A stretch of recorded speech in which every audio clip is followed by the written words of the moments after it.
naiona kama ni sehemu ya maisha tu.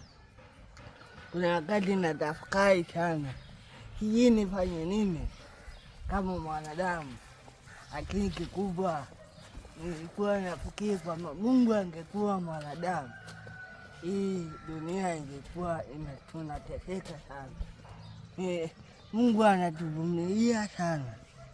Mungu ametuweka katika neema kubwa ambayo Mungu anatupa nafasi nyingine. Hata kama sisi hatuioni hiyo nafasi kuwa ni kubwa, lakini kikubwa ni kwamba Mungu anatupenda sana. Ingekuwa Mungu ni mwanadamu, angeondosha wote ambao sio wake, angebakisha walio wake. Lakini kwa sababu anatupa nafasi ya pili, ndio maana tunachelea. Mungu sio mwanadamu, nimeamini, kwa sababu yeye